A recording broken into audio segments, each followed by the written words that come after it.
Olá, eu sou o Renan Guerra. Olá, pessoal, eu sou Isadora Almeida.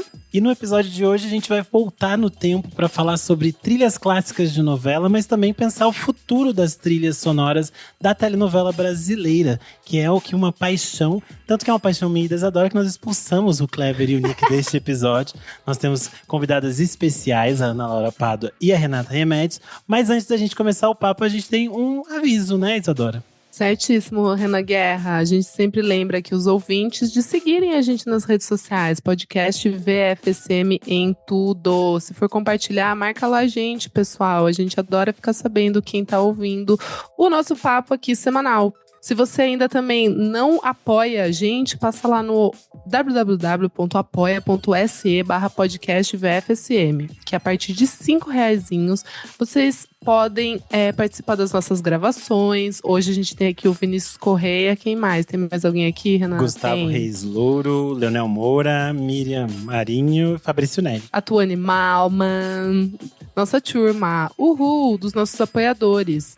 Além disso, vocês recebem os episódios com muita antecedência. O Nick, ele já pega tudo, já edita e já manda para os nossos madrinhos no nosso grupo fechado no Telegram, que rola muita fofocaiada. Então é isso, pessoal. Perfeito. Para começar, eu queria que as meninas se apresentassem, a Ana Laura e a Renata, contassem aqui quem elas são, dessem um olá para os nossos ouvintes. Quem quer começar? Pode ser eu. Eu sou Ana Laura, amo novela, inclusive, não sei nem se eu posso comentar, mas a gente tem um grupinho no WhatsApp para você focar de novela. Eu trabalho com música no Monkey Bus já há algum tempo, desde que eu me formei. E faço freela, aceito tudo, acompanho, pesquiso, adoro falar sobre música. E vamos então falar sobre música. Oi, galera, eu sou a Renata. Assim como a Ana Laura já comentou, a gente se conhece um pouco ali desse nosso grupo de novela, porque somos noveleiros, adoramos, né? Eu, desde pequena, sempre assisti muita novela. Hoje em dia também prefiro assistir muito mais novela do que assistir série, né? A música permeia a minha vida ali, né? Desde que eu sou criança, então acho que vai ser um papo super legal. E vamos que vamos. Boa! Eu e Isadora amamos novela, tanto que eu já participei do podcast VFSM lá na edição 41, quando eu ainda nem era integrante fixo deste elenco, mas eu fui convidado para discutir trilhas sonoras de novela ao lado do Kleber, da Isa, do Nick e da Ione Aguiar. Lá naquele episódio a gente falou mais sobre os clássicos que a gente ama, desde as trilhas mais especiais pra gente, como as trilhas de Laços de Família e Mulheres Apaixonadas, que são icônicas, ou mesmo as trilhas de Malhação nos anos 2000, especialmente a de 2004, que eu acho que é a que tem mais fãs. E nesse episódio 41 a gente também falou um pouco sobre nomes clássicos que acabaram construindo ali suas carreiras com hits nas trilhas de novela, como a Rita Lee, até o Roupa Nova, ou passando ainda por nomes que faziam essa dupla função de ator e cantor, como o Fábio Júnior.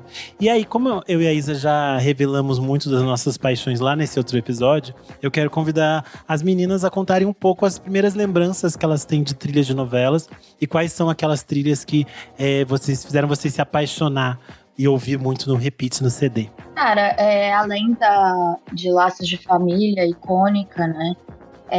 E teve também uma que me marcou muito, foi o Clone, que eu até reassisti o Clone, era muito bom, e era essa questão, a forma como eles construíam a trilha antigamente, né?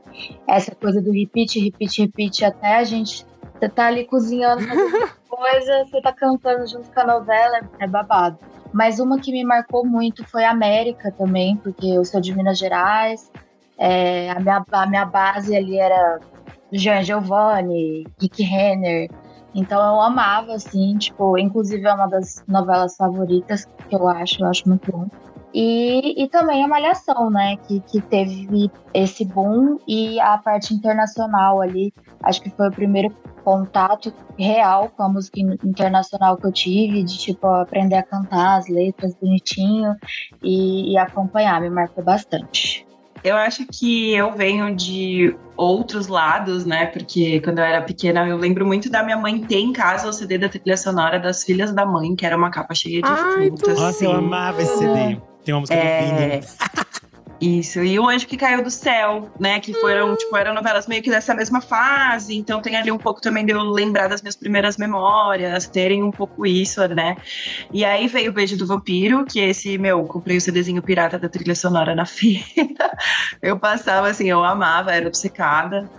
Blue Moon, assim, nossa, tocou muito na minha casa. Muito boa. Muito boa. E a Malhação, óbvio, né? Que acho que esse foi, de fato, o primeiro CD, assim, original que eu tive também, que eu falei, nossa, meu Deus, e foi da Malhação da Capa Laranja de 2003.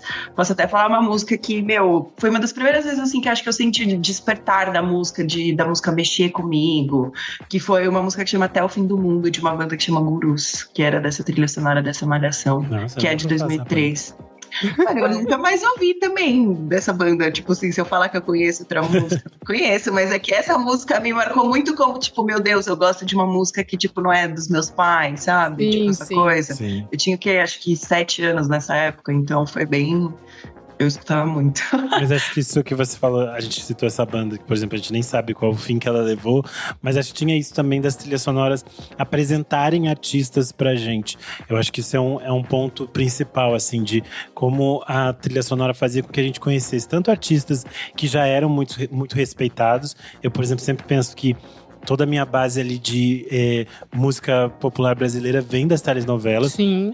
A relação que a gente tem com bossa nova, por causa da trilha sonora de novela, é uma coisa muito absurda, porque nos outros países as pessoas ouvem bossa nova como algo assim muito chique, muito elitizado. E no Brasil, pra gente, trilha sonora de novela é bossa nova. É isso. A gente conhece Obrigada, Tom Maneco. Jobim, Miúcha, tudo pela TV. Eu acho que isso é muito interessante. E aí, a Renata falou dessa questão do CD, né? E do CD pirata e dessas coisas todas. É muito interessante como trilha sonora de novela sempre foi uma coisa super bem vendida nas prateleiras. Sim. E é interessante como a própria Globo pensava, a gente cita aqui a Globo porque é há muitos anos a principal emissora produtora e que tem os maiores orçamentos para produzir uma trilha sonora. A Globo conseguia fazer com que alguns artistas fizessem faixas especialmente pensadas para as novelas, especialmente porque muitos artistas eram da gravadora da Globo, que é a Som Livre, que é o caso, por exemplo, da Rita Lee, que a gente chegou a citar anteriormente. A Rita Lee é muito interessante que ela tem, durante os anos 80, várias faixas que são que são pensadas para novela, ou que a novela ganha um nome porque a música da Rita Lee existe. Então existe essa troca. É interessante, por exemplo, Chega Mais. O título da novela seria Tom e Jerry, já que o Carlos Eduardo Novaes se inspirou na história do Tom e Jerry para compor o casal principal, que vivia uma briga de gato e rato até o fim da novela. E o tema de abertura da novela seria Corre, Corre, que também era do disco recém-lançado da Rita Lee. Só que, devido ao fato de que eles teriam que pagar a Hanna-Barbera para usar esse nome, que seria próximo ao Tom e Jerry, eles decidiram mudar para o Chega Mais, que era o nome de uma outra música, que também estava no mesmo disco da Rita Lee, e virou tipo um clássico, assim, eterno do repertório da Rita Lee. Que eu acho que é o mesmo caso de Sassaricando, que é uma marchinha muito, muito antiga, dos anos 40, e que volta regravada pela Rita Lee e acaba se tornando também um marco pop ali dos anos 80.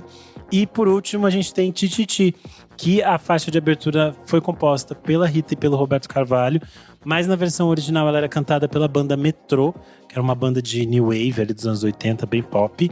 E na versão de 2010, então, essa música ganha uma versão na própria voz da Rita Lee, quando a gente tem o remake da novela. Lembro muito dessa.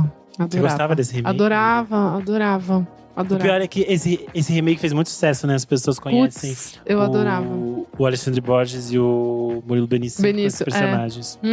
Total. Eu queria fazer uma adendo que você falou, essa coisa do nome da música, às vezes ser o nome da novela. Isso tá muito presente, né? Tipo, tá rolando Tieta e tem a música Tieta de abertura. Dona de Mim vai vir agora, Sim. que é a música principal, Dona de Mim. Tem também a Volta por Cima, né? De outra versão com a Ludmilla. Então é muito louco. Volta por Cima é interessante porque eles até adaptaram a música. Essa música tem muitas versões, e na versão que foi feita pela Alcione e pela Ludmilla, eles trocaram o verso, porque na original era Não quero que mulher venha me dar a mão. Eu acho que é assim o verso. E aí eles modificaram pra não quero que ninguém venha me dar a mão, nessa versão empoderada das duas. E eu achei bem interessante que é uma escolha de mudança, né, da faixa. E eles fazem também essa união de uma cantora consagrada como a Alcione e uma cantora jovem como a Ludmilla. Acho que isso também é bem interessante. É bem legal, sim. Pra gente ter relembrando aqui desse universo clássico e da importância que as trilhas sonoras de novela têm pra MPB, pra música popular brasileira, eu chamei uma sumidade no universo da MPB, que é o Mauro Ferreira, do G1. Além do Mauro Ferreira entender tudo de cantoras, o Mauro Ferreira é um noveleiro. Ele é defensor das novelas. O Mauro Ferreira assistia Mania de Você e defendia Mania de Você, gente. Então ele Força guerreiro. Ele é realmente noveleiro. Ele gosta de novela, ele gosta de discutir novela, ele gosta Vem de pro nosso novela. grupo, Mauro. Vem fofocar com a gente. E aí ele mandou um áudio pra gente falando um pouco sobre essa relação importante entre a MPB e as trilhas de novela. As trilhas sonoras das novelas da Globo nos anos 70, sobretudo na primeira metade da década, elas foram muito singulares porque elas traziam músicas compostas por uma dupla de compositores, especialmente para trama. Então, assim, teve Roberto Carlos, Erasmo Carlos fazendo a trilha do Bofe, Marcos Valle, Paulo Sérgio Valle fazendo os Ossos Tubarão e Selva de Pedra, Toquinho e Vinícius fazendo Bem Amado. Foi uma fase muito rica para MPB com essa vitrine. Mas eu destaco como trilha mais marcante a de Gabriela. Assim, as gravações eram quase todas originais, produzidas para a trilha, mas não por um compositor específico. Mas são vários compositores e vários intérpretes, mas é uma trilha perfeita. Assim, desde Gal com Modinha para Gabriela, foi aí que Djavan consolidou. Ele tinha aparecido em janeiro de 75 no Festival Abertura, com Fato Consumado, mas Gabriela, Alegre Menina, projetou, consolidou como intérprete. Teve Fafá de Belém sendo lançada com Samba de Rosa, Filho da Bahia. Lapidar, Geraldo Azevedo com Caravana, tem Alceu Valença, Moraes Moreira, assim, grandes músicas, todo mundo ali inspirado. Então foi uma trilha marcante para mim e para a música brasileira. E a partir de Gabriela, de 75, não passou a se fazer tanto trilhas originais, com exceção do Rock Santeiro e Tieta, mas teve grandes trilhas. Como o mundo da música brasileira hoje está muito enquadrados, cada um no seu quadrado, muito nicho.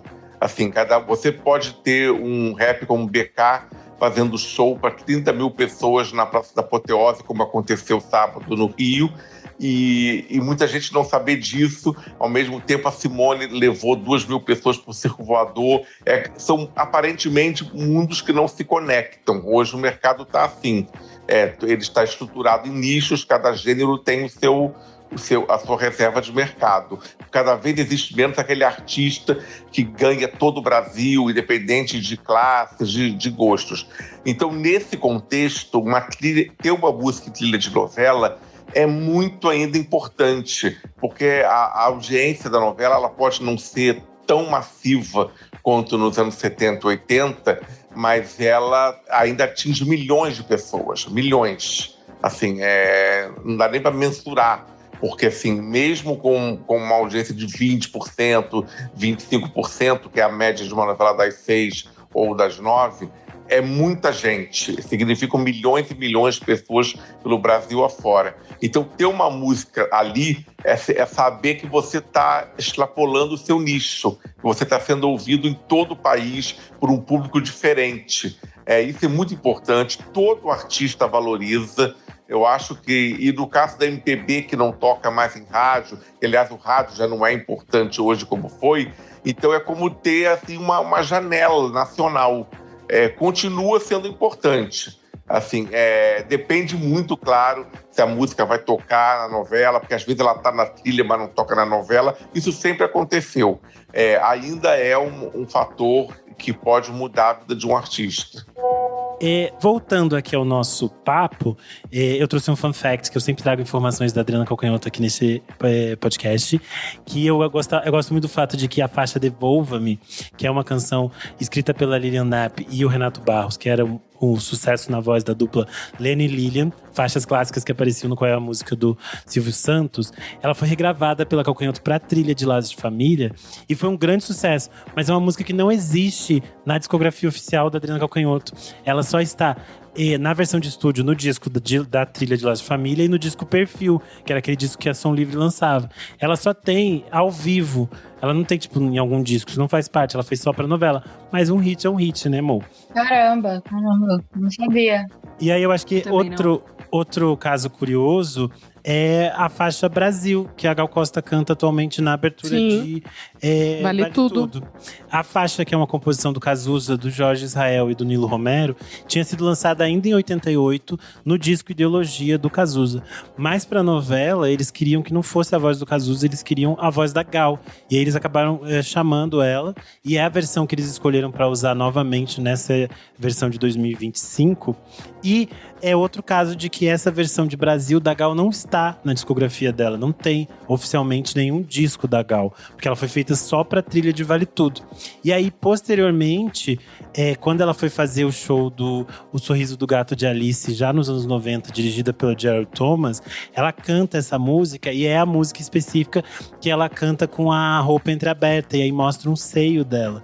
E aí isso virou, tipo assim, o fuzuê nos anos 90, uma grande polêmica, e gerou pra mim um dos meus cortes preferidos do programa da Hebe, que é quando ela tá entrevistando a Dercy, e aí a Dercy fala: me acordaram de manhã cedo pra perguntar sobre o peito da Gal, se ainda fosse uma xereca, mas o peito… Mas eu acho que a gente pode falar um pouco sobre a trilha de Vale Tudo, né? Eu queria saber o que vocês estão achando da nova novela e o que vocês pensam sobre a trilha. Cara, eu gosto muito, eu acho muito legal, assim, que eles usaram também a versão original da música, né? Porque, assim, se a gente for pegar outras gravações de novela da Globo recentemente, o Renascer, foram outras pessoas cantando a mesma música tema, né? Então, acho muito legal que eles trouxeram isso, né? Porque também chama a galera que já assistia e tudo mais, mas eu sinto muito que eles estão numa onda de querer chamar o público jovem, né? Sim. A Globo tá super nessas, né? Assim, a gente pode ver que, de novo, Billie Eilish por aí, gente, não aguento mais. Não precisava, de novela. não porque, precisava. Assim, eu fui até ver, né? E tem no Vale Tudo, teve no Mania de Você, teve em A Dona do Pedaço, teve Verdades Secretas, assim, chega. Mas isso chega é tipo a época que a Globo descobriu o The XX. E aí eles tocava colocaram em todas as todas as novelas coisas. adultas. Não, mas tocava tanto nas novelas das 11 quanto tocava numa novela das 6. Eu até tinha separado. Não lembro, mas aqui, ó. Tocava na série Amores Roubados, nas novelas O Outro Lado do Paraíso e Além do Tempo. Ah, Além do Tempo não lembrava, não. Mas bem que a Renata falou aqui da conexão com o público jovem, e aí o Gustavo Reis Louro, nosso ouvinte, comentou aqui: tô amando o Chaperone embalando nossa diva tambiqueira, então. Mary Z. Fat. E aliás, é uma boa…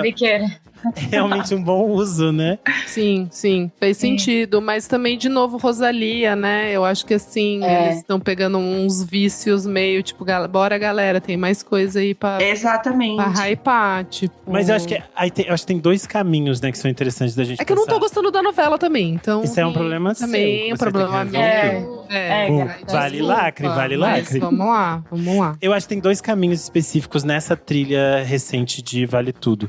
Que é o fato de que eles usaram uma trilha brasileira clássica. E aí eles pegaram algumas coisas que estavam na novela original. Então a gente tem o Brasil na versão da Gal, que eles só tipo remasterizaram. A gente tem Olha, da Maria Bethânia, que volta. A gente tem Faz Parte do Meu Show, que era o tema original do Afonso e da Solange. E que volta aqui também na versão do Cazuza. E a gente também tem a versão de Eu Preciso Dizer Que Te Amo, que também é do Cazuza com a Bebel Gilberto, que eu acho que ainda não começou a tocar, mas tá na lista de músicas que eles vão usar na novela. E é uma música que já tocava, eu lembro, em Paraíso Tropical. Porque essa música só tem uma gravação, que é essa gravação meio caseira, que o cara começa apertando o botão e diz silêncio na sala. Cazuza, Bebel e Dé vão começar a cantar. E aí entra, só tem essa versão. É bem interessante. Aqui o Gustavo Reis Louro está nos comentando, ó, que na novela original o tema da Raquel e do Ivan é Tá Combinado, da Bethânia. Mas é de novo a Bethânia, né? Então eles colocaram duas Bethânias diferentes. Mas eu adoro quando entra Olha. E aí tem algumas coisas que eles apostaram em coisas novas. Tipo a versão de Gente do Xande de Pilares, que é das regravações dele do Caetano. Sim. Achei interessante que eles trouxeram de novo Barato Total, mas também é a Gal Costa. Então é um clássico também. Enfim, tem várias coisas que são meio clássicas dessas coisas de música brasileira. Tem algumas coisas novas, tipo esse Nossa Resenha, que é os Garotinhos, com o Caetano Veloso. E também tem a música do Emicida, né, que é… Eu adoro quando essa toca. Me deixa muito… Ai, vai entrar, galera, que eu gosto. Quem tem um amigo tem tudo. Isso. E aí tem as coisas gringas, que eu acho que é onde eles tentam se conectar. Tipo, dizer, olha, nós também somos modernetes.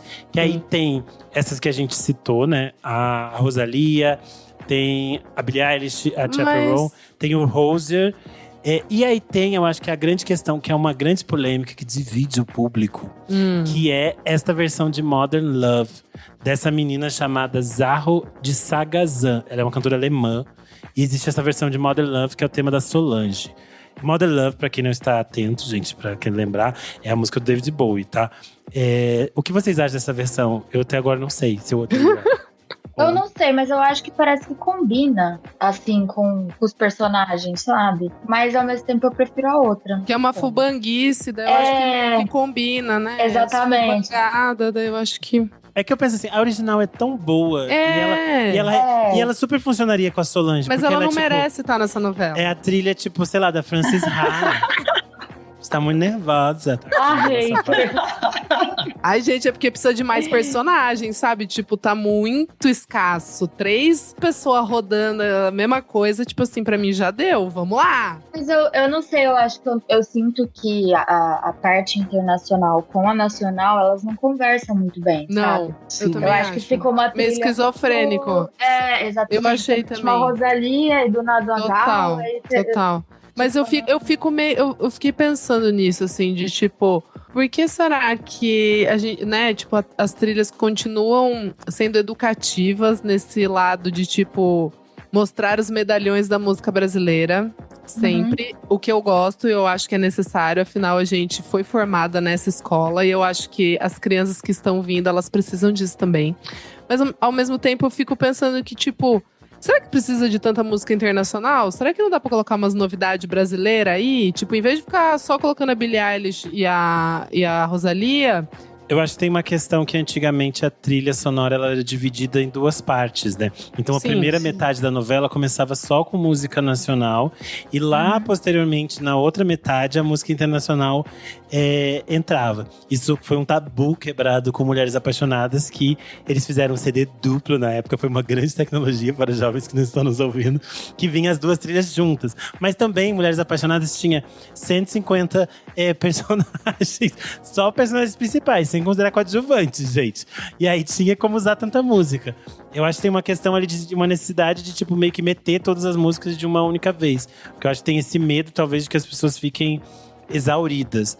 Mas eu entendo também que eu acho que tem muito um lobby das gravadoras de querer enfiar os seus artistas nessas novelas. Porque tem novelas específicas que a Globo consegue fazer, tipo, trilhas muito alternativas. E aí varia muito, assim. Eu lembro no caso de Velho Chico, que foi uma novela que eles fizeram lançamentos Eu adorava, mano. Eles fizeram lançamentos que já eram digitais, eles já estavam abandonando o lançamento de CDs. Aliás, eu fiquei chocado que a Globo manteve o lançamento de CDs, gente, até 2021. Eu não sabia disso, eu achei que já tinha acabado antes. Também não sabia. Eu também. Eu achei que já tinha acabado antes. Porque em 2016, que é essa do Velho Chico, eu lembro que eles lançaram EPs, que hoje em dia estão compilados em 2 trilhas. Tá. Mas era tipo, tem tanto a trilha pop quanto uma trilha instrumental da novela. E é curioso porque tinha muita coisa bastante autoral, assim, brasileira. Então a gente tinha desde medalhões mais das antigas, tipo Tom Zé, Zé Miguel Wisnik, Naozete, até nomes bem mais recentes, como a Cel, o Marcelo Genesi, a Bárbara Eugênia e o Thiago Petit. Então, acho que tinha essa preocupação. E, às vezes, eles conseguem inserir. Tipo, recentemente, o Zé Manuel conseguiu colocar uma música dele, da Lué de Luna, que tocava como trilha romântica na novela das 8. Mas eu acho que é tipo eu acho que é muito mais de, tipo assim, o curador musical ali consegue inserir isso no meio de outras coisas, mas daí eu acho que é um balanço, sabe? Ele consegue inserir coisas que são mais autorais e novas, e do outro lado você tem que, tipo, dar uma fatia do bolo para as gravadoras e enfiar esses artistas que elas querem que cresçam no Brasil, sabe? Eu imagino que tenha essa logística. Gente, eu queria trazer um outro ponto aqui, já que a gente tá, né, falando dessa mistureba e tal. É que teve uma novela que, assim, é pra mim uma obra-prima e, sei lá, entrou pros meu top 10, que é Meu Pedacinho de Chão, que passou em 2014, que eu amo pesadamente, né? Que é tipo #art. E a trilha sonora, ela foi composta originalmente pra novela. Então era sempre música, tipo, orquestrada e tal. Acho que era o Tim Rescala, que era o compositor, se eu não me engano. Enfim, vocês acham que faz sentido, tipo, pra uma novela pensando, né, tipo, nesse produto, assim como os filmes, né, quando tem, tipo, trilha sonora original e tal. Vocês acham que faz sentido? Vocês acham que só pra uma coisa mais artística mesmo? Estou levantando uma bola aqui, porque nunca conversamos sobre esse tópico.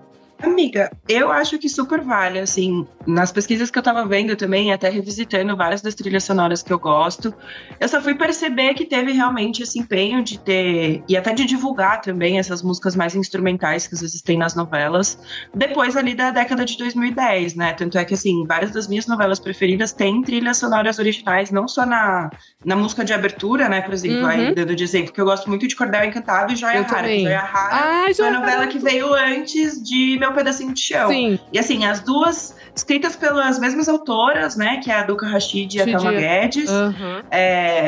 E as duas são cantadas pelo Gil, e o Gil escreveu a música de abertura das duas, né? Porque as duas têm muito ali dessa conexão com a própria novela em si. Mas assim, trazendo um caso recente, a minha música preferida de Renascer é a música que chama Maria Santa, que é orquestral. É isso, amiga. Então eu super apoio, acho que é validíssimo. Inclusive, sinto mais falta até também, podia ter mais. Tinha algumas novelas que apostavam nisso. Eu lembro que algumas novelas do Benedito Rui Barbosa geralmente tinham a sua trilha instrumental. Era muito raro que eles lançassem essa trilha em CD, mas algumas eu lembro que eles fizeram. E a Glória Pérez também costumava ter. Eu lembro que os dois trabalhavam várias vezes com o Marcos Viana, que é aquele violonista. Violonista. E que ele tinha ele é um artista que veio de uma escola meio rock progressivo nos anos 70, e depois ele começa essas pesquisas com música instrumental. Então ele chegou a fazer algumas trilhas para tipo Terra Nostra, o Clone. Eu lembro que ele faz algumas coisas. Tem alguns outros artistas que chegaram a fazer esse tipo de trilha pra Globo. Mas era bem mais raro, e era geralmente nessas novelas que tinham alguma especificidade, assim. Que era tipo novelas de época, ou novelas com muita fantasia. Geralmente eles tentam inserir alguma coisa pop dentro das novelas que são atuais, né? E aí eu acho que a gente chega numa outra questão que é muito discutida recentemente, que é o fato de que, com uma gama tão rica de artistas que a gente tem hoje em dia no Brasil, eles insistem em pegar artistas jovens, que às vezes têm trabalho autoral muito bom e muito rico, e colocam esses artistas jovens para regravar canções de medalhões da MPB. E aí, esses artistas muito jovens basicamente vão levar pedrada, porque é muito difícil você se meter a regravar um medalhão. E aí parece que como se a gente não tivesse uma música boa sendo produzida. Vocês não têm essa sensação? Eu pelo menos sinto isso, que parece que tipo, ficar regravando coisa velha com artistas jovens faz parecer que esses artistas jovens não têm coisas boas pra serem colocadas, sabe? Eu lembro que a primeira vez que eu assisti Mania de Você, assim, eu fiquei, mano, chocada. Foi, tipo assim, o terror. Quando eu vi a Anitta cantando a abertura, tipo, não dá, mano. Eu não gostei também. Eu não gostei. Não dá. Tipo, e é isso, coloca ela numa posição de que, tipo, é outra versão, é mais eletrônico, é tudo completamente diferente, não é fazendo um cover exatamente igual. E não sei, eu concordo com você, eu acho que coloca o artista numa posição meio… Sim. Ingrata. Ingrata. Eu concordo em partes, assim. Mas eu acho que tem o seu valor também, assim, já que a gente tá falando de Mania de Você, por exemplo, eles tinham a versão da Anitta, né, de abertura, mas eles também usavam a versão com a Rita cantando. Era a Rita e o Milton ali no acústico, né? E então, assim, eu acho que é legal ter essa dualidade, mas, por exemplo, dessas últimas novelas, praticamente tem um monte de gente regravando, né? Eu lembro da penúltima, acho que novela da Sete que teve agora, que foi também mais uma música da Rita, né? Que era Jardins da Babilônia, que era o João e a Júlia Mestre. Só que eu acho que, assim, quando a versão é bem feita, ela vai agradar.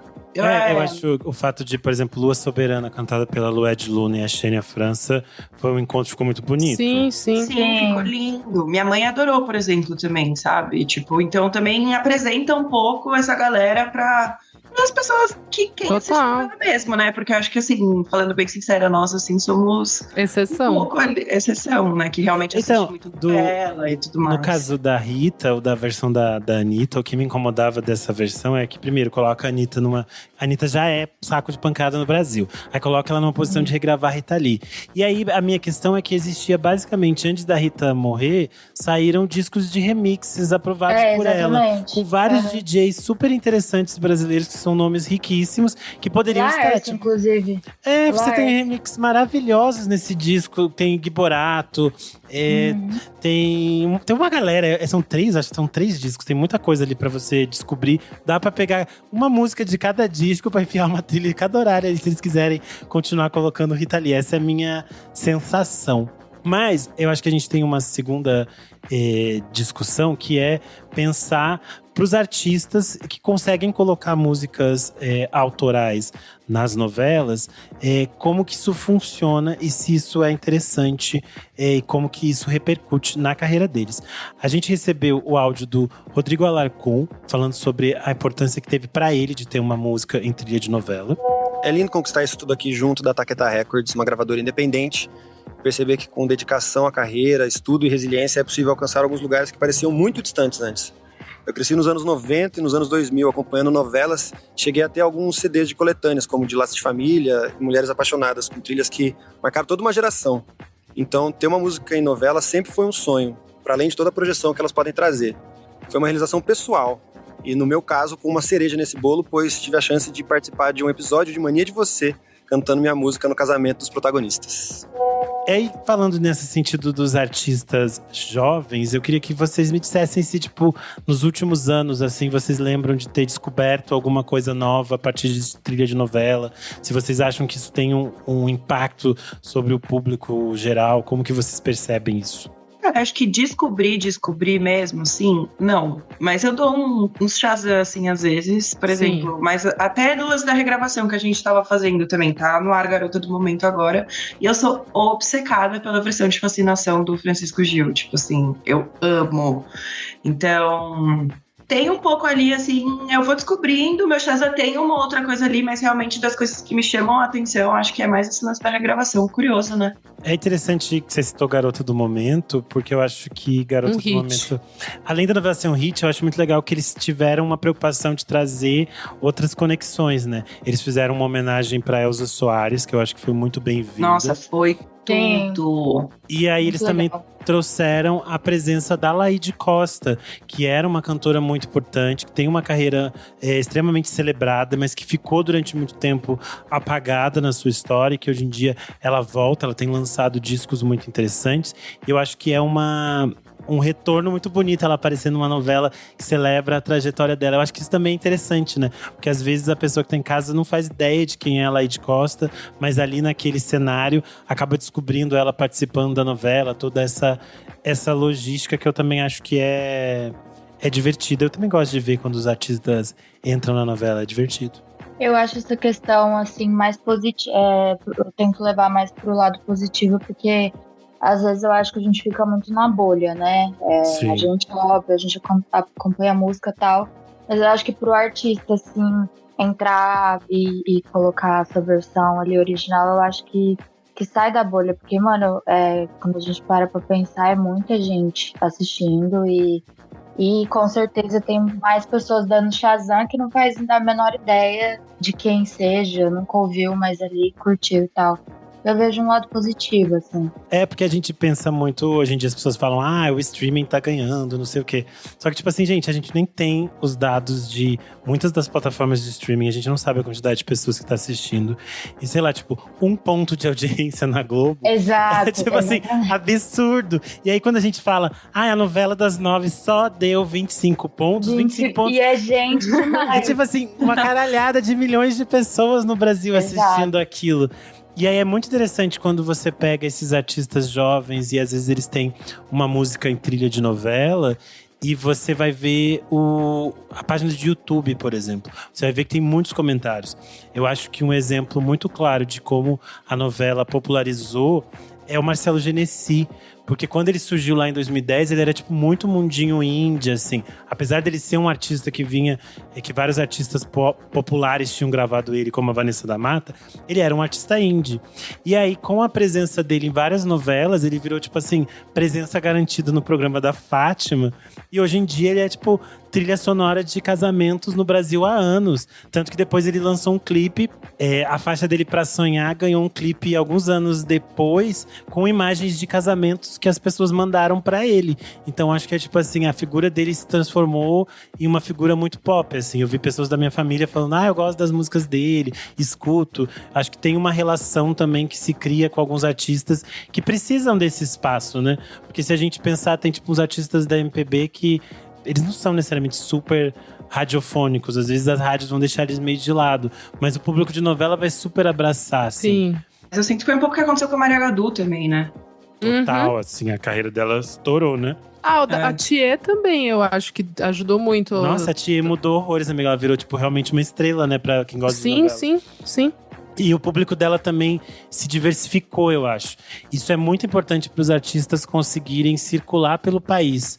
Que isso é um debate que a gente tem, vira e mexe aqui no podcast, como os artistas conseguem circular por outras praças. Às vezes é muito caro para você ir para outros estados fazer um show, porque você não sabe se vai ter aquela demanda. Às vezes a sua presença na novela ajuda você, tipo, a gerar pautas em jornais locais, a você conseguir divulgar seu show.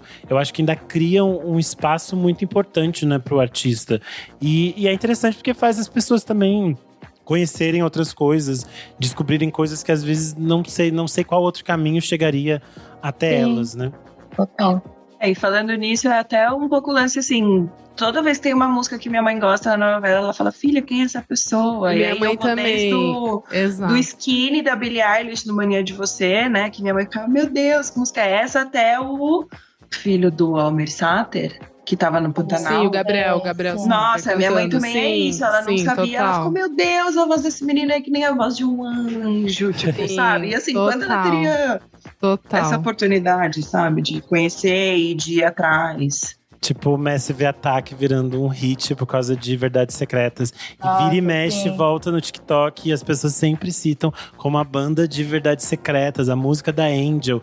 É muito interessante isso, porque era tipo assim, eram faixas dos anos 90, né? São faixas do Mezzanine? Isso, são faixas do Mezzanine, então acho… Vou extrapolar só também um outro exemplo, assim, a gente que gosta do indie, vou sair de novelas e vou pra série, mas… Um fato que eu acho muito curioso, assim, foi como Beirute, a banda virou quando foi trilha sonora de Capitu, Elephant Gun. Tipo, também eles ficaram usando muito, assim, né? Tipo, repetidamente, assim, tipo…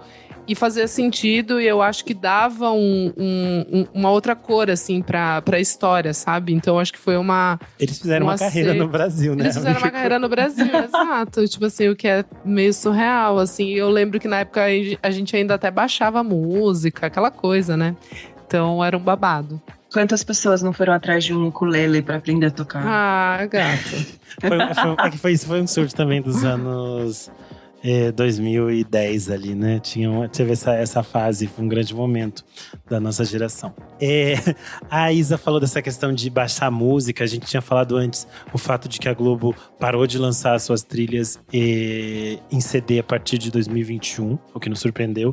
Mas a gente percebeu que hoje em dia a Globo tem uma grande gama de playlists no Spotify, que é tudo extremamente bem organizadinho. com as trilhas sonoras de novelas antigas.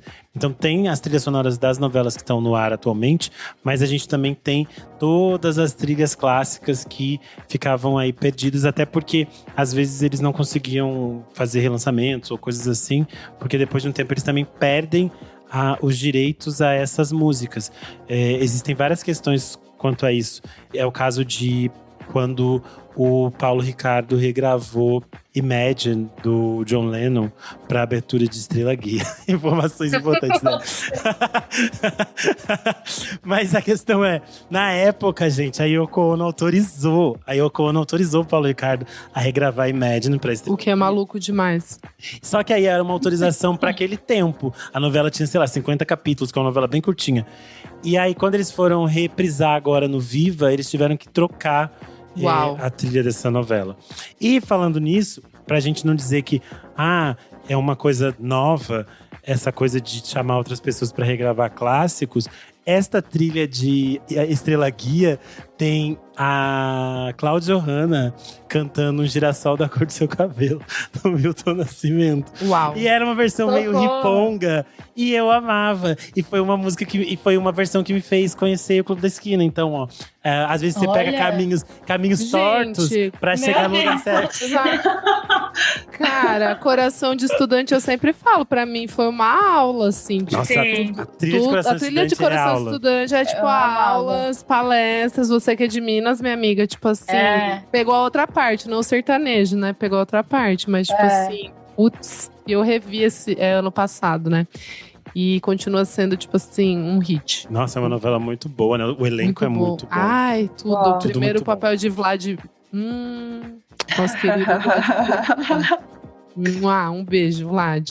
Acho que nesse final a gente conseguiu dizer aqui um pouco que a gente acredita muito no futuro das trilhas sonoras e na importância das trilhas sonoras de novela. Só que agora a gente tá passando por uma nova fase que a gente tem discutido os outros formatos e as outras possibilidades das novelas, né? Eu acho que o grande hit do momento foi Beleza Fatal, uma produção da HBO Max, do streaming, e que fez um estouro ali. Foi uma coisa que as pessoas não esperavam muito, porque o Netflix já tinha investido em formatações parecidas, né, que eles chamam de melodrama. Esse lançamento da Max nesse universo fez muito sucesso, tanto que a gente viu no último capítulo as pessoas se reunindo em diferentes lugares do Brasil para assistir o último capítulo de forma coletiva. Aqui em São Paulo teve uma grande festa na Zig, com a presença da Camila Pitanga herself, junto das gays. E eu adoro. gays. Eu gosto da parte que o Rafael Montes está numa chamada com o Silvio de Abreu, aí o Silvio de Abreu pergunta: onde que a Camila tá? Aí o Rafael tenta explicar, tipo, ela tá na Zig, um lugar em São Paulo. E aí a Camila fala: eu tô com os gays. Mas eu sei que a Renata assistiu a novela. Eu queria que você falasse um pouco se você gostou da novela e o que tinha na trilha da novela. Cara, eu gostei muito de Beleza Fatal, mas principalmente levando em consideração que é isso, né? Como você falou, Netflix já tinha apostado nesses formatos antes, assim, e pra mim não convenceu. Eu tentei assistir alguns e não foi muito pra frente comigo. Só que eu acho que esse realmente tem uma cara de novela, sabe?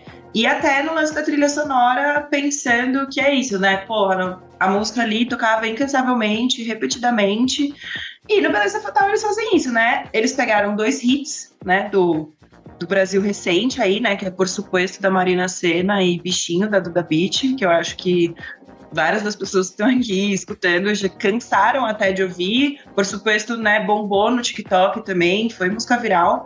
Então, assim, vou falar que eles fizeram isso de caso pensado, né, eles escolheram 2 músicas ali que já tinham esse apelo, sabe? É isso, a música do Por Suposto era a música da Camila Pitanga com o Caio Black, era uma coisa realmente mais sexy, mais sensual e que tudo mais, né? Dos vilões ali, entre mil aspas.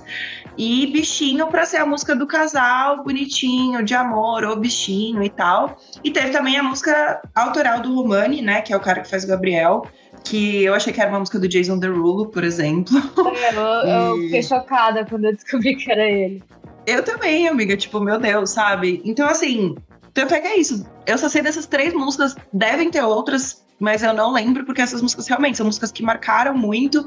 Então, eu acho que, assim, A Beleza Fatal em si, ela é uma novela que bebe muito e ela pega uma fórmula de sucesso da novela, tanto em todas as questões, né?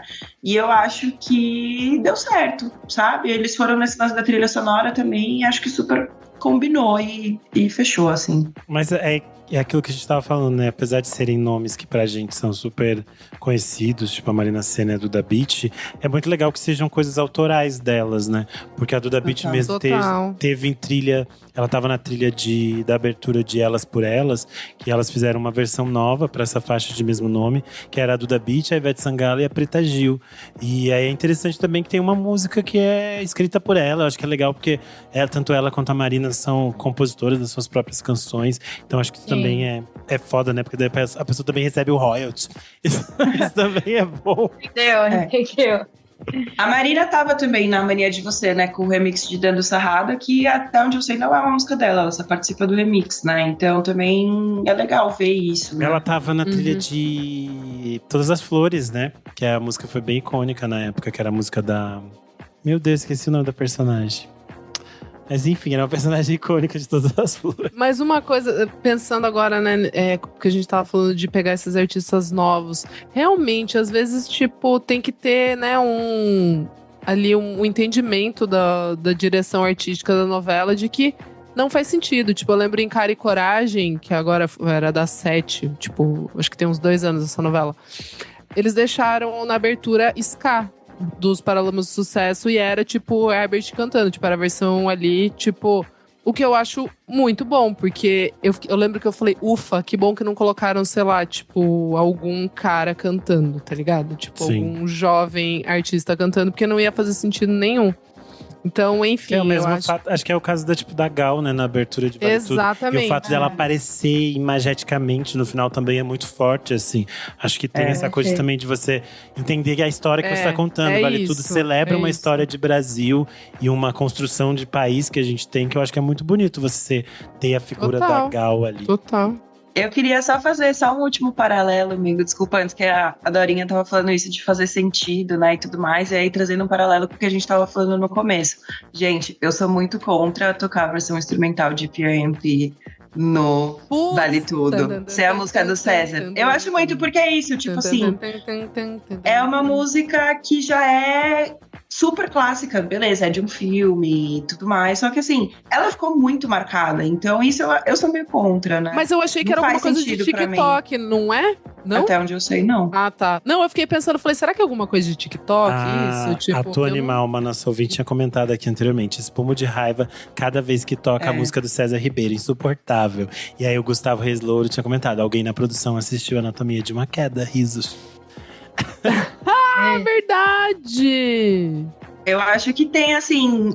outras músicas que podem trazer essa sensação que essa música evoca, sabe? Porque isso é uma música que já tá muito marcada. E aí, sei lá, é a mesma coisa que você pegar, tipo, o Hakuna Matata e colocar na novela das 9. Óbvio, fazendo um paralelo absurdo, mas assim…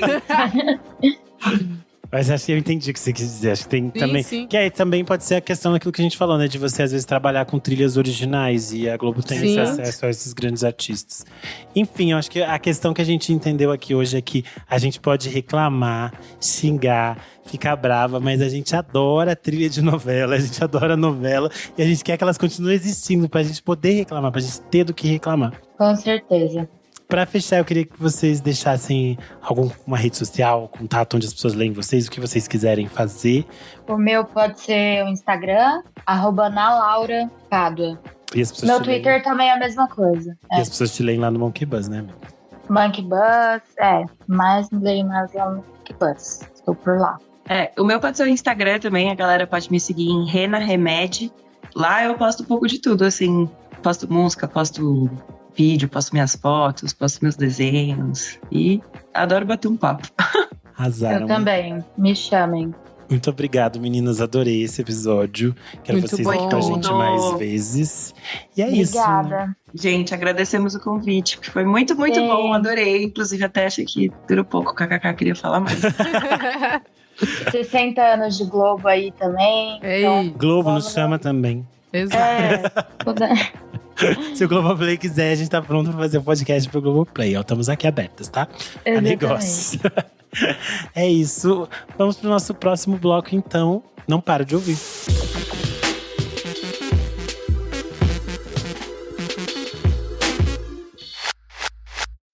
This episode is brought to you by Heyday. Feeling stressed? Take a moment for yourself with Heyday. Stroll through rows of golden wheat, tend to cute barnyard animals, and discover the joys of a digital farm retreat. You don't have to hop in a car or catch a plane. Escape to the farm at the tap of a finger. With Heyday, you're not just tending to a farm, you're tending to yourself. Heyday. Search Heyday, that's Hay space DAY, in your favorite app store. Heyday is a free-to-play mobile game and offers optional in-app purchases and random rewards. Segundo bloco do programa, Não Paro de Ouvir. Nick Silva, que bloco é esse? Esse bloco a gente invadiu aqui, porque Renan e Isa estavam no primeiro bloco e não estão agora. Mas a gente tá aqui noveleiros, show! Eles falaram que era exclusivo deles, não é mais. Tá aí. Nesse bloco a gente fala das novidades, coisas recentes que a gente não para de ouvir. Exato, e essa semana só eu e Nick, porque o Renan continua vivendo a vida de Helena dele no Rio de Janeiro, a Isa está metida com shows, metida e aí com ficou rock? Só nós aqui, com rock, o rock é essa droga pesadíssima, e tá ela lá viciada em rock. Mas vamos lá, o que você traz essa semana como dicas que você não para de ouvir? Essa semana saiu um bando de singlezinho bem legal, o primeiro deles é o Tops com ICU. Essa é a primeira música que eles estão lançando pelo novo selo Ghostly International. Marca aí uma diferença, né, de sonoridade um pouco pra eles. Eles estão, tipo, sei lá, uns anos 80 meio yacht rock, assim, meio música de papai. Meio funk também, tem uma levadinha de funk no começo. Sim, eu gostei bastante. Por enquanto ainda não tem novidades sobre disco, mas enfim. Essa música é bem legal e vale a pena ouvir se você gosta da banda. Mais uma faixinha que eu achei muito legal é a Nilufer Yanya, com Cold Heart. Boa.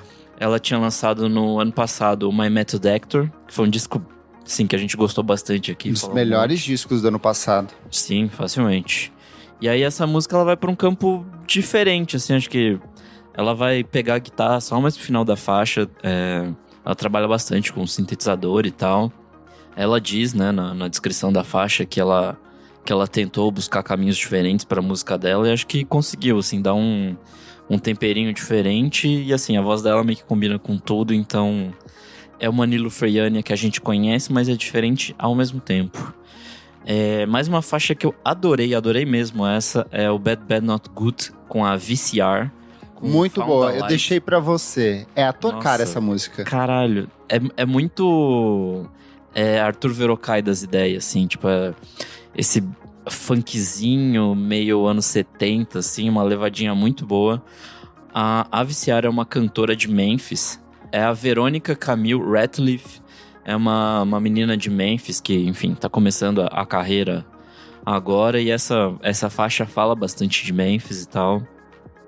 Então tem esse significado pra ela, enfim, é um encontro muito bonito, a voz dela é muito legal, achei muito boa.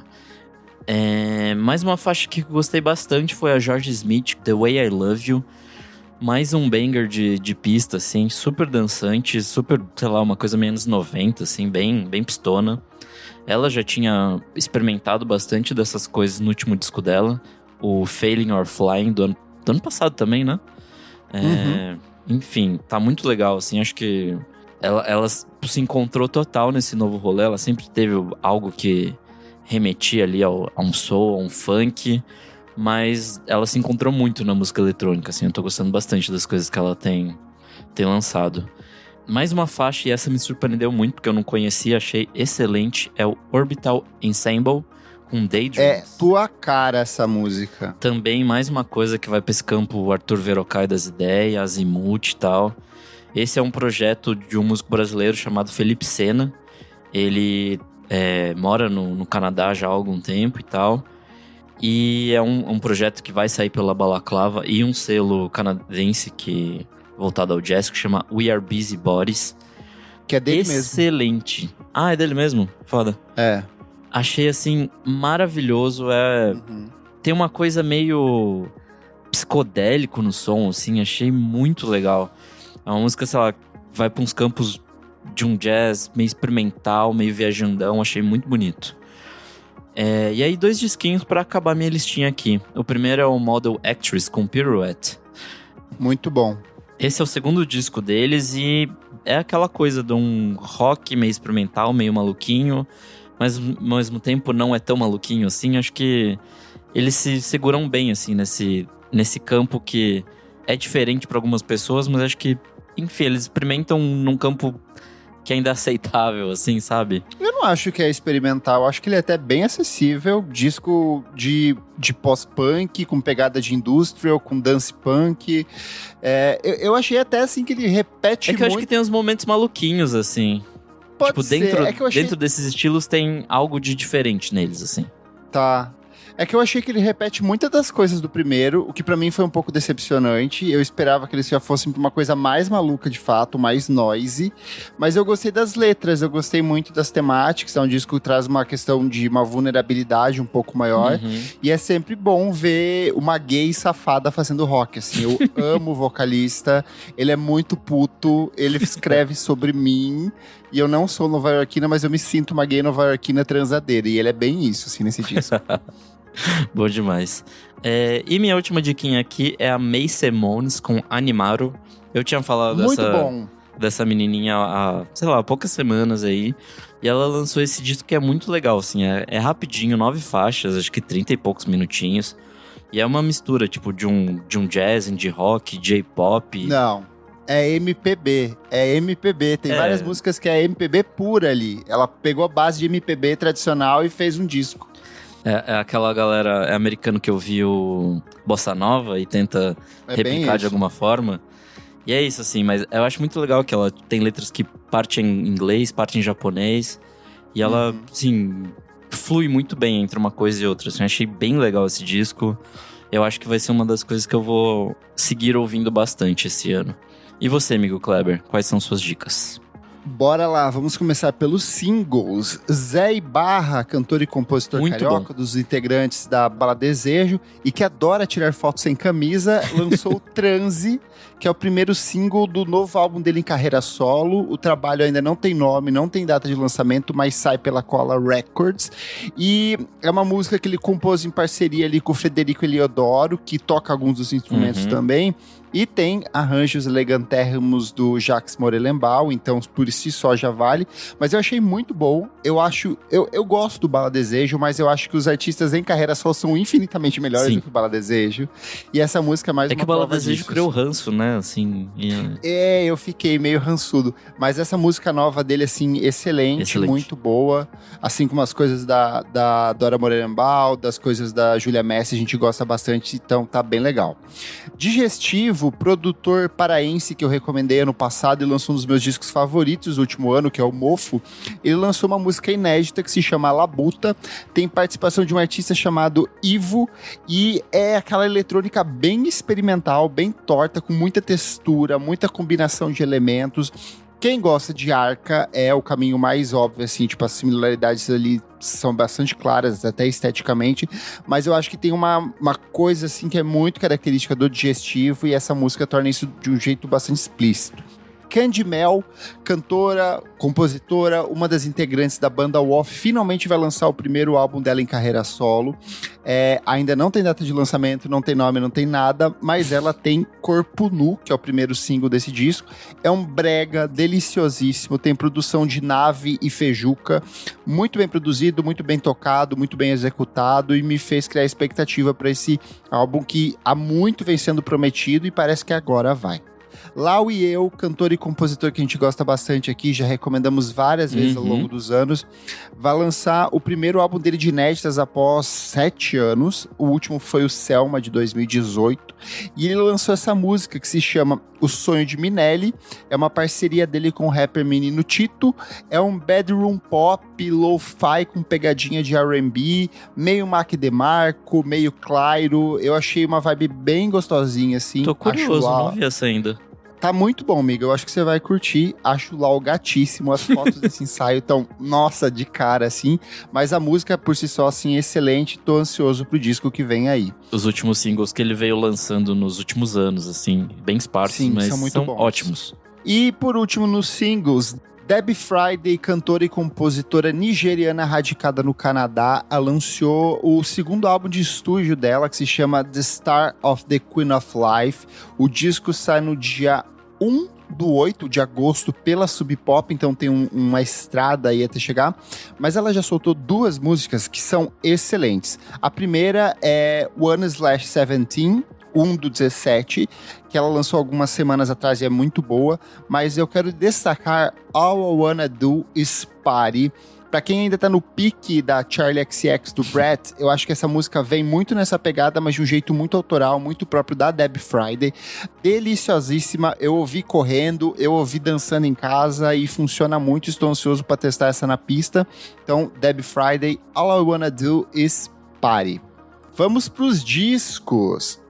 Eu tive o privilégio de ouvir antes Pra Me Lembrar de Insistir, novo álbum de estúdio do Gabriel Ventura, ex-integrante da Ventre, é o segundo álbum dele em carreira solo, disco que chega pela Balaclava Records, tem coprodução e parte dos arranjos assinados pelo Patrick Laplan, que é o amigo dele e parceiro de longa data.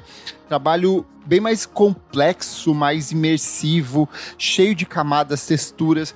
A gente vem recomendando os singles ao longo das últimas semanas, ao longo dos últimos meses, na verdade, mas o disco como um todo, assim, ele é uma imersão na relação do próprio Gabriel com a música, com o processo criativo, com a arte de maneira geral, e é um trabalho lindíssimo, assim, fiquei bem de cara com esse disco. É um disco que segue numa medida de tempo muito particular, mas quando você entra dentro dele, assim, você embarca de um jeito fantástico. Então, Gabriel Ventura, Pra Me Lembrar de Insistir. Outro lançamento nacional excelente, Clara Bicho, com Cores da TV.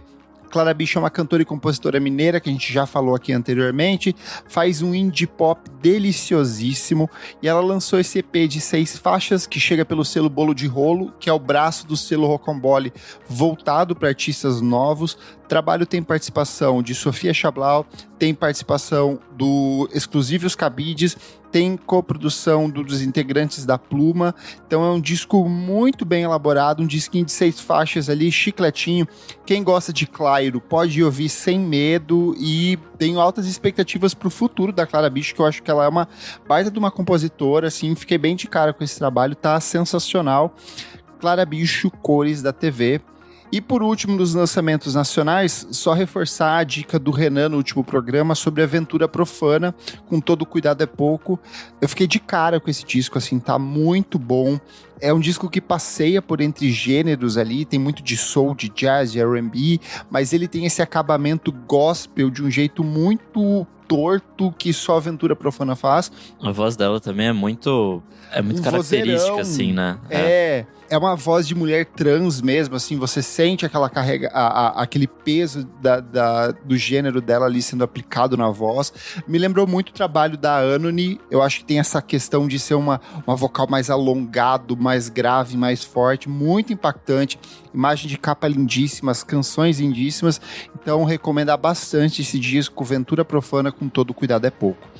Indo para os internacionais, Car Seat Headrest com The Schoolers, disco que eu já estava bem ansioso para ouvir, sou apaixonado pelo projeto, mais uma gay fazendo indie rock, é sobre isso, e não é uma gay qualquer, é uma gay furry, e é importante a gente lutar por essas individualidades das pessoas aqui. Eu estava passeando pela Paulista nesse domingo e vi um monte de furry andando, lembrei desse disco, lembrei de você. Um deles era o Will Toledo, com certeza ele veio fazer a divulgação do disco aqui no Brasil. E ele é um disco, uma ópera rock, um disco conceitual. É um disco que tem faixas um pouco mais extensas, mas por incrível que pareça eu não senti pesar, achei ele bem bom, assim, tem várias músicas assim que levam para umas outras direções, preciso voltar para ele mais algumas vezes, porque ele é um disco mais denso, difícil de ser absorvido, mas gostei demais. Mas já quero o Car Seat Headrest cantando sobre coisas da vida pessoal do Will Toledo de novo. Quero muito discussões sobre a dificuldade de encontrar um homem passivo, gay, em shows de indie rock. Então, volte a fazer essas canções mais pessoais, Will, que tá bom demais também. Jenny Howell, cantora e compositora norueguesa que a gente gosta bastante aqui, lançou Iris Silver Mist, novo álbum dela em carreira solo, bem bonito, um art pop mais atmosférico. Eu tô louco pra comprar aquele vestido, eu não sei o que é que ela tá vestindo na capa, mas parece um vestido, como é que é o nome daquelas coisas que as pessoas usam pra dormir em acampamento? bolsa de dormir? Colchonete? Não é colchonete, é saco de dormir. É aquele que você... É um saco de... Ela parece que é isso, só que é uma roupa, saco de dormir. E eu achei aquilo deliciosíssimo. Agora no inverno ia ser super gostoso. Então quero essa roupinha dela, mas o disco em si tá muito bom. E pra fechar minhas dicas aqui, faço coro com Model Actress que o Nick já trouxe, mas encerro com Angel Bada Weeds e Naima Nefertari. São duas multi-instrumentistas, jazzistas, compositoras norte-americanas, nomes interessantíssimos do jazz, e elas lançaram esse disco colaborativo que se chama Journey to Nabta Playa. Parece muito com as coisas da Alice Coltrane lá no final dos anos 60, começo dos anos 70. Essas canções malucas de jazz spiritual, transcendentais, bem experimental, mas com um acabamento quase religioso em alguns momentos. Tem toda uma jornada instrumental assim. Quem gosta de Kamasi Washington talvez pode gostar, mas eu acho que para quem vai mais pra esse lance da música do jazz espiritual, esse é o disco, assim. Os singles não me pegaram, eu tenho que dar uma segunda chance. Ele é um disco que tem que ir pro álbum todo, assim. Ele é mais cabeçudo, não é uma coisa comercial, assim. Mas eu gostei bastante. E se você não entendeu nenhum dos nomes que eu disse aqui, não se preocupe. Eu coloco todas as nossas dicas listadinhas na descrição desse programa. Vamos pro segundo bloco do programa. Você precisa ouvir isso.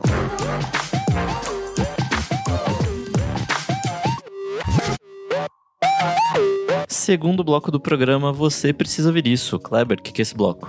Qualquer coisa, dicas atemporais, novidades do cinema, da literatura, coisas que a gente gosta e quer compartilhar com vocês. E o que você traz essa semana? Na data de lançamento desse programa, no dia 8 de maio ao dia 11 de maio, acontece a Quinta-feira Nacional da Reforma Agrária aqui em São Paulo. É o evento que vai acontecer no Parque Água Branca, aqui em centrão de São Paulo, perto da Barra Funda aqui. Vai das 8 da manhã às 21 horas. É uma grande feira do MST, já está rolando pela 5º ano seguido.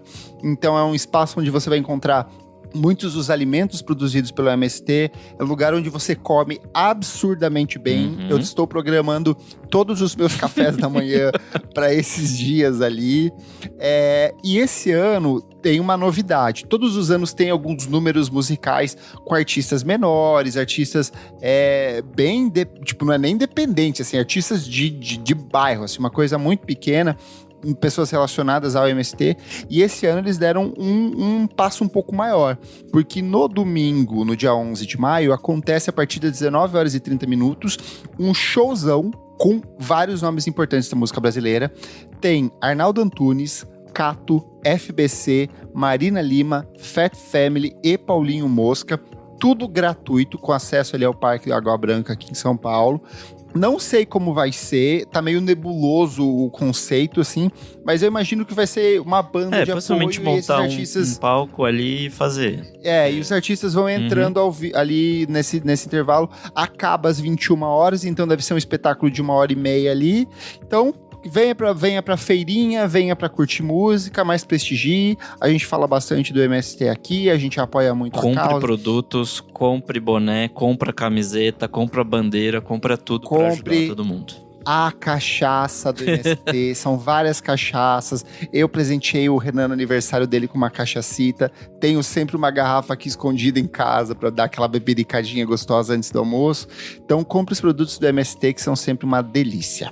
E vale lembrar que o Parque da Água Branca é do lado do metrô. É, muito perto mesmo, do Barra Funda. Então, assim, não tem desculpa pra não ir. Ou no final do Minhocão, se você gosta de passear no Minhocão no final de semana, dá pra você fechar o Minhocão e ir até lá o Parque Água Branca, que é tranquilo também. E você, Nick Silva, o que você traz?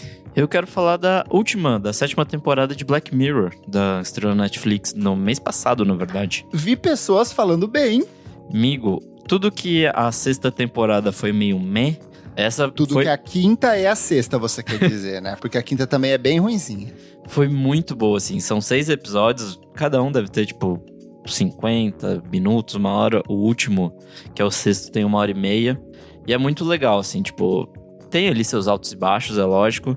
Mas 2 episódios me despertaram, assim, um interesse gigante, que é o terceiro, o Hotel Rivière, que eles meio que refazem um filme, assim, antigo, e ao mesmo tempo que é uma crítica a esses remakes da Disney, que é os remakes da cultura pop, fala sobre arte, fala sobre humanidade de um jeito maravilhoso, assim. Esse episódio é muito lindo, assim, tipo, a parte humana é lindíssima, e o quinto também, o Eulogy, é maravilhoso, assim, fala sobre memória, e é isso, assim, tipo, usa a tecnologia, mas meio que poderia não ter também, sabe? Tipo... Que é como o Black Mirror sempre deveria ser. As primeiras temporadas são sobre isso. A tecnologia é um elemento que movimenta a narrativa em cima dos dramas pessoais dos personagens.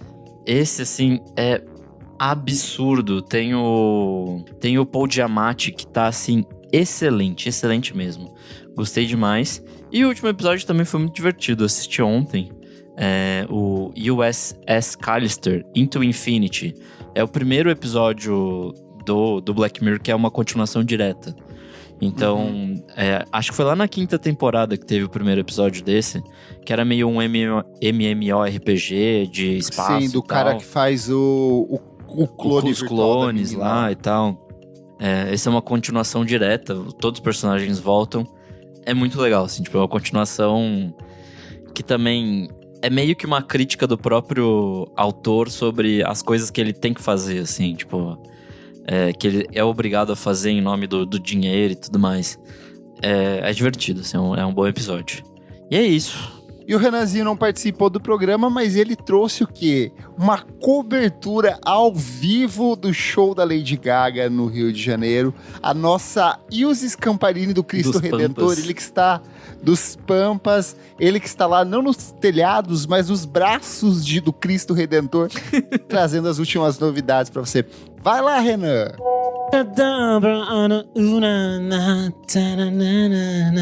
Esta semana, Renan Guerra, repórter especial do Gaga Cabana, tal qual Ilse Scamparini, sobre os telhados de Roma. Eu trago informações especiais direto do Punhetaço de Ipanema, ou talvez o Punhetaço também de Copacabana.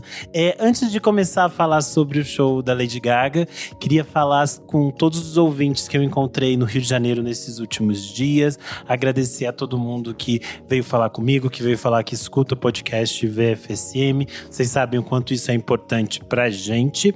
E além disso, quem me encontrou na Novo Affair depois das 3 da manhã e disse: "Oi, Renan Guerra do podcast VFSM", eu provavelmente nunca mais lembrarei de você. Essa é uma questão, tá, gente? Porque eu mal lembro de mim nesta noite. Esta é a questão. O fato é, vamos falar sobre Lady Gaga em Copacabana, e eu acho que a gente tem vários pontos para levantar em torno desse evento. Para começar, eu queria dizer para vocês que a minha experiência aqui, que eu vou contar, é extremamente pessoal. Eu sei de muitas pessoas que têm relatos de experiências que foram um tanto quanto negativas, que tiveram problemas de locomoção, que tiveram algumas dificuldades. A gente sabe de notícias, por exemplo, da área PCD, de um dos telões que foi invadida e que acabou cedendo. Então eu sei que há várias questões em torno do Gaga Cabana, mas eu vou trazer para vocês aqui a minha experiência. Ano passado, eu e o Kleber Fak estivemos na área VIP do show da Madonna, e esse ano eu fui na areia junto com os meus amigos de forma gratuita. Então é uma experiência bastante diferente da experiência que eu tive no ano passado. Mas pra gente foi uma experiência ótima. A gente tinha ficado em Copacabana, então a gente foi andando no final da tarde até o espaço que a gente gostaria de ficar. A gente ficou próximo ali de um telão, foi tudo bastante tranquilo. Obviamente, depois de um certo horário, a gente já não podia se locomover, nem se mexer de onde a gente estava. Havia uma tensão natural. O evento da Madonna tinha 500 mil pessoas a menos do que o da Lady Gaga, então é muito natural que isso aconteça. E aí a gente teve uma espera ali, um certo tempo. A gente teve a apresentação do Dub Dogs, do Cat Dealers. Não sei quem colocou os heterossexuais ali naquele meio, e eles estavam tão deslocados da realidade daquele show que em algum momento eles pediram para as pessoas levantarem as suas câmeras e acenderem, levantarem seus celulares, né, e acenderem a luz da lanterna, e todo mundo fez assim, tipo, gata, por favor, ninguém vai levantar o celular no meio de 2 milhões de pessoas em Copacabana. Depois nós tivemos a Pablo, que eu acho que foi super divertido. Ela apresentou o seu Club Vitar, que era uma coisa que ela já vinha fazendo aqui, tanto aqui em São Paulo quanto no Rio de Janeiro, em parceria com o Zig Club. Então, eu achei muito divertido. Eu acho que a Pabllo ainda tá aprendendo a discotecar. Então, ela tem algumas questões ali com as transições, com todas as coisas que ela tá aprontando. Mas eu achei o setlist, assim, incrível. Ela foi de tribal, ela foi a Rock Doido do Pará, ela passou pelo Bombando Brinque da Xuxa, pela Noite Preta da Vange Leonel. Eu me diverti muito. Eu acho que essa era a intenção, se divertir e entender o quanto a Pabllo é uma pessoa tão importante pra gente. E aí a gente chega ao show. Eu acho que o show da Lady Gaga foi uma experiência catártica para aqueles mais de 2 milhões de pessoas que estavam nas areias de Copacabana. Primeiro por ser um show que une diferentes artes de uma forma muito bem estabelecida. Então a gente tem ali uma experiência que é também uma experiência de palco musical. A gente tem uma banda muito forte que aparece em diferentes momentos. Então a gente tem o baterista belíssimo, que todo mundo saiu apaixonado depois do show. A gente tem o tecladista, a gente tem as cordas, então a gente tem toda uma banda que em diferentes momentos aparece e que tem o seu momento de brilhar. E aí a gente tem o espetáculo teatral que ela cria no palco, toda a narrativa que é construída, a forma como ela se utiliza do palco, da dança, dos seus bailarinos para criar mesmo essa coreografia que narra uma história pra gente. E eu acho que em terceiro a gente tem ali uma experiência praticamente de cinema, porque muitas pessoas dizem, você vai pra Praia de Copacabana e você não vê a Lady Gaga, porque você vai ver o telão. Só que o telão é tão bem transmitido, é tão absurdamente construído, e há momentos que ela olha para a câmera que é muito interessante. Então, se a gente pensar, por exemplo, desde lá do show da Rosalía na turnê do Motomami, que era uma coisa que a gente já havia falado, após isso, várias artistas começaram a inserir as câmeras nos seus espetáculos musicais. E eu acho que isso é feito de uma forma muito sábia. Se no da Rosalía a câmera estava no palco para ajudar a criar essa narrativa multimídia e super moderna da fase Motomami da Rosalía, aqui no caso da Lady Gaga, a câmera é uma forma de colocar o público dentro daquele palco, como se a gente fosse um espectador daquelas coxias, como se a gente estivesse ali em torno dela. Então há momentos que a câmera segue ela, há momentos que a câmera nos mostra os seus detalhes. Eu acho que isso pode ser visto por quem estava em casa também. E eu acho que aí a gente tem momentos muito ricos, que é, por exemplo, o encerramento do show, quando ela fica ali encantada, olhando para o público, olhando os fogos na praia de Copacabana. Eu acho que esse é um momento muito singelo. Para além disso, eu acho que toda a narrativa que ela constrói no show é extremamente interessante, extremamente rica. Há momentos muito catárticos para quem tava lá na areia. Eu acho que o fato dela cantar Born This Way é um momento muito simbólico, porque eu acho que é uma faixa muito simbólica para uma série de pessoas, diferentes gerações, que foram impactados e que entenderam a sua sexualidade, a sua existência a partir das canções da Lady Gaga. Eu acho que isso é um marco muito simbólico, e um marco muito simbólico também de liberdade. A gente poder estar com mais de 2 milhões de pessoas cantando na praia Born This Way, a Lady Gaga posteriormente empunhando a bandeira LGBT no palco, ela também falando no palco, celebrando a comunidade LGBT, é absurdamente importante quando a gente pensa no mundo de retrocessos, de ataques às liberdades da comunidade LGBTQIA+. Então acho que esse é um momento muito bonito quando a Lady Gaga nos chama e nos conclama a cantar junto e celebrar as nossas existências. E aí a gente tem outros momentos icônicos. Eu acho que quando toca Bad Romance é um momento muito simbólico. Shallow é uma música que ao vivo é muito absurdo. Poder ouvir todas as pessoas emocionadas cantando é de arrepiar. E acho que é muito bonito o momento que ela pede desculpa para o público brasileiro e que ela traz o ajudante dela que vai fazer ali a versão de intérprete, né? Traduzindo o texto para o português também é muito legal. Isso mostra um cuidado. E é interessante como há outros momentos que não estavam previstos, que ela também decide conversar com o público, que é muito interessante. Eu acho divertidíssimo quando ela brinca com a plateia falando sobre os superfãs que ficavam na porta do Copacabana Palace.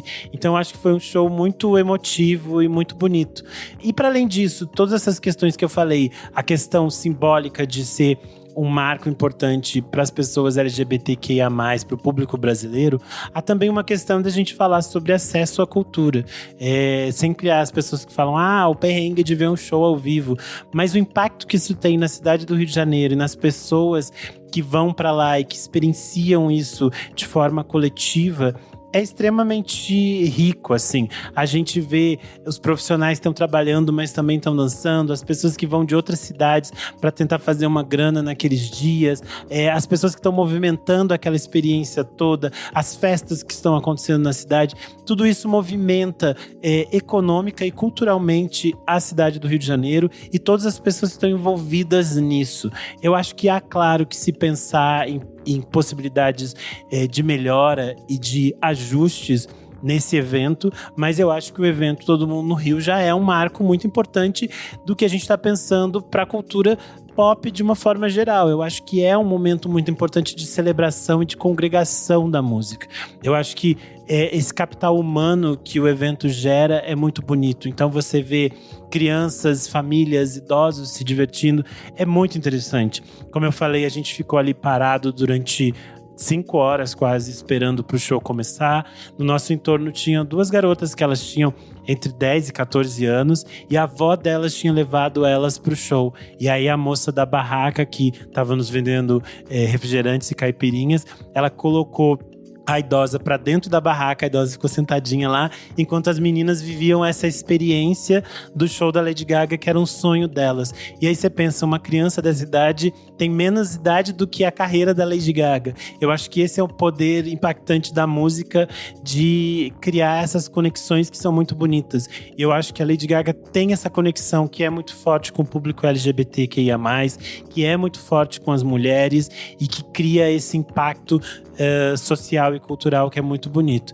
Então, para mim foi uma experiência linda poder viver o Rio de Janeiro de novo com essa energia, poder encontrar as pessoas felizes, ver as pessoas chorando no show. Vocês sabem aqui o quanto a música me emociona de uma forma muito simbólica. A Lady Gaga falou no palco que ela entendia pro Brasil o quanto a música era importante para os brasileiros. E o quanto a música também era importante para ela. E aí você vê o impacto que tem das pessoas saírem de diferentes lugares, delas fazerem tudo que elas podem para estar lá e vivenciarem essa experiência de forma coletiva. É uma coisa que não tem uma explicação. Para as pessoas que não entendem essa paixão que a gente tem pela música, parece uma maluquice a gente ficar presa com 2 milhões de pessoas na areia da praia, suando, sem poder ir ao banheiro. Mas é aquele momento, quando a Lady Gaga entrou no palco, foram 2 horas que a gente esqueceu que a gente queria o banheiro, que a gente esqueceu que tinha dor na perna. A gente só queria cantar e olhar pro lado e ver as pessoas sorrindo, as pessoas batendo leque, as pessoas gritando emocionadas. Eu acho que essa experiência catártica é muito única e é muito especial. E eu espero que essas experiências que o Rio tem criado de grandes eventos ao vivo e gratuitos relembrem a importância do acesso à cultura, a importância da gente ter direito à cultura, das pessoas terem a possibilidade de experimentar coisas que aparentemente estariam distantes. A gente não pode seguir refém apenas de grandes festivais ou de festivais extremamente elitistas. A gente precisa desses espaços de cultura gratuitas, com livre acesso, para que as pessoas possam congregar da maneira mais bela possível. Enfim, encerro o meu TED Talk. Falei um monte, mas acho que era meio um pouco disso que eu fiquei na cabeça nesses últimos dias de Rio de Janeiro, do quanto a gente ama música e do quanto tantas pessoas amam música igual a gente, como é bonito estar ao lado delas nesse momento. É isso.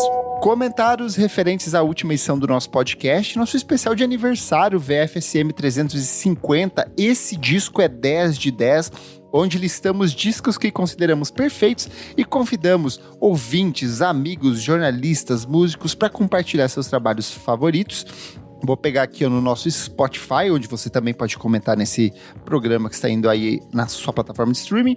Comentário do Jefferson Tafarel. Ele listou os favoritos dele, que são 10 de 10. Ele falou Fontaines de Cicos Quintifia, de 2023, Céu com Tropics, de 2016 e Elis Regina com Elis, de 1977, que é o disco punk da Elis Regina. Ela lança junto com os Sex Pistols. E ele falou assim, ó. Comentando rapidamente essa efeméride ilustre, parabéns, é um podcast canônico na forma como eu ouço música, muito grato por ter encontrado vocês naquele marasmo da pandemia e ter seguido ouvindo atualmente. Vida longa ao VFSM. É bom demais. A gente teve comentários também lá no Instagram. A Maria Beraldo, que participou do nosso programa, falou parabéns! Uma alegria fazer parte dessa comemoração. Coraçãozinho. Comentário do Diego Alves, ele falou os favoritos dele que são 10 de 10. Impossible Princess da Kylie Minogue, sim, excelente. Exterminator do Primal Scream, amo. E o Siberia do Lights.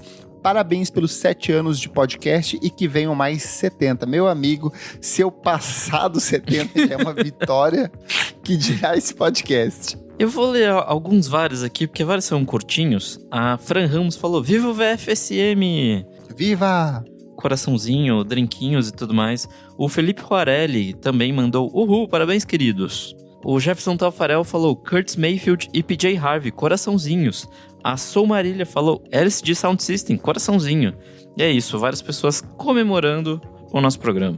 Comentário aqui do Pietro Rodrigues no Spotify. Ele listou aqui os 10 de 10 dele. Ele falou, First Light do Makoto Matsushita, excelente. Songs from the Big Chair do Tears for Fears, também perfeito. Diamond Life da Xadê e Lilás do Djavan. E aí ele colocou, observação, sempre uma grata surpresa ouvir Futari do Tatsuya Mashita, que eu recomendei, sendo retratado de forma tão singela. Inclusive, no álbum ao vivo Joy, ele ganha uma introdução ainda mais etérea e emocionante. Preciso ouvir agora que eu ainda não escutei essa versão ao vivo dessa música que eu amo. E aí, indo também para o Spotify, que é onde temos mais comentários, o Henrique Félix falou, Cícero, canções de apartamento, não pulo uma, já baforei tanto, amo. Perfeito em tudo que se propõe. Tem o vinil e tudo. Comentário do Igor, ele falou assim, já tava aqui preocupado, achando que não teríamos Jefferson Kozelieski. Olha, tá ele ali falando de uma maneira eloquente, bonita, né? Sim, temos que chamá-lo qualquer dia. Porra. Sempre a gente vai fazer ele como um comentário adicional, tipo como o Arnaldo Jabor fazia no Jornal Nacional, sabe? A Camis falou, difícil pensar num 10 de 10 que não tenha conhecido no miojo indie, coraçãozinho roxo. Vou escolher o Teletransporte dos Autoramas, adoro essa banda. Comentário do Diego Mota, ele falou Pure Heroine da Lorde, Índico Borboleta New da Lineker, When the Pound da Fiona Apple, Gal Tropical da Gal Costa e, claro, Homogenic da Bjork. Amo, perfeito. A Smoke Eye falou Tou também abriu as portas do math rock pra mim, junto com Covet, muito bom também. Inclusive, Technicolor deles é um disco que eu considero 10 de 10. Os outros álbuns que eu considero 10 de 10 são Treasure, do Cocteau Twins, muito bom. Amo. Surrealistic Pillow, do Jefferson Airplane. Reading, Writing and Arithmetics, do The Sundays. E Manual, do Bugarins. Comentário do João Paulo Neves, que é bem gatinho, fiquei vendo isso aqui.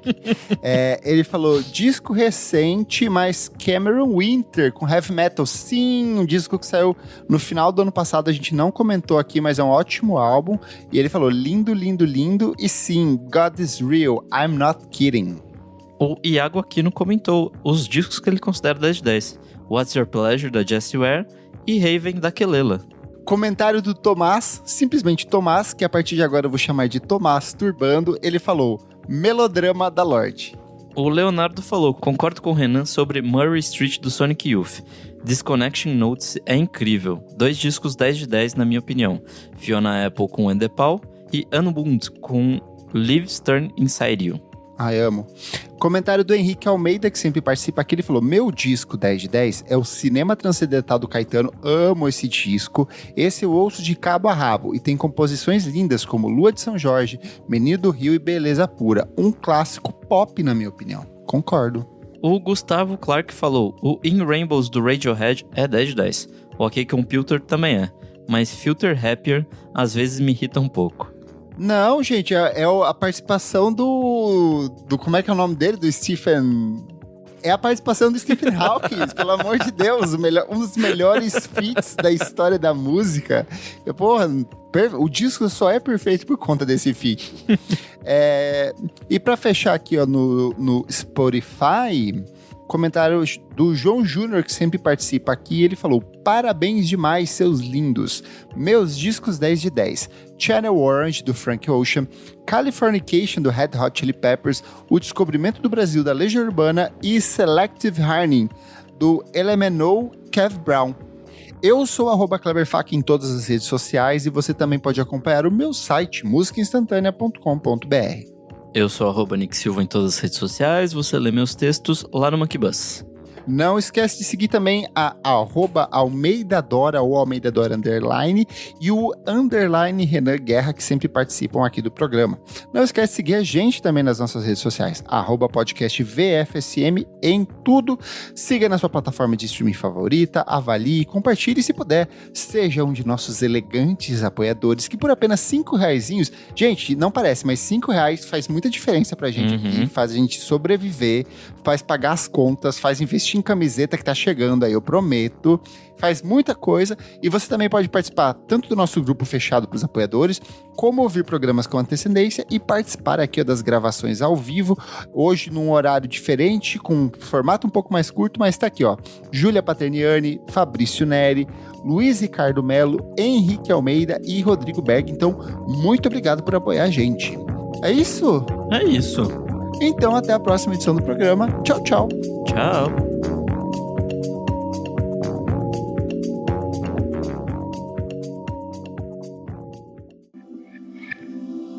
Esse podcast foi editado por Nick Silva.